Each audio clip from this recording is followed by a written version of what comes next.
Hello friends, welcome back to the entertainment. আজকে আরও একটা নতুন ভিডিও নিয়ে চলে এসেছি। ভিডিওটা হলো যে ইলেকট্রিক্যাল কেটলিতে আমরা ম্যাগি তৈরি করব। কারণটা হলো যে আজকে আমাদের এখানে প্রচুর বৃষ্টি হয়েছে, যার ফলে আমরা কোনো খাবারের ব্যবস্থাই করতে পারিনি। ঘরে ম্যাগি ছিল, এর জন্য ইলেকট্রিক্যাল কেটলিতে ম্যাগি রান্নার ট্রাই করব। প্রথমে বাটার, তারপর ডিম দিয়ে এটাকে খুব সুন্দর করে ভেজে নেব। মানে অ্যাকচুয়ালি এটা সাধারণত জল বা তরল জাতীয় কিছু রান্নার জন্য, কিন্তু আমরা আজকে একটু ডিম ভেজে দেখবো কেমন কী হয়।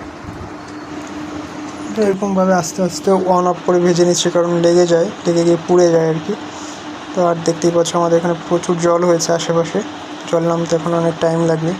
এর জন্য আমরা ঘরেই ম্যাগি তৈরি করে নিচ্ছি। তো আস্তে আস্তে ভেজে এখন ম্যাগি দিয়ে দেবো, ম্যাগি আর সাথে ইয়াপ্পিও আছে, ইয়াপ্পি না কি বলে ওটাকে, ওটা দিয়ে সুন্দর করে মশলা টশলা দিয়ে একবারে ঢেকে নেব।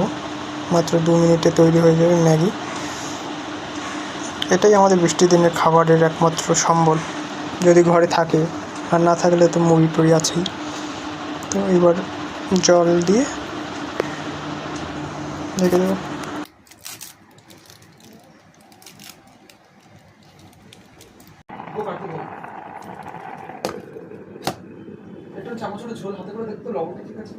অবশেষে দীর্ঘ 2 মিনিট প্রতীক্ষার পর আমাদের ম্যাগি তৈরি হয়ে গেছে। তো বন্ধুরা, ভালো লাগলে অবশ্যই একটা লাইক কমেন্ট করো যদি ভালো লেগে থাকে। Thank you.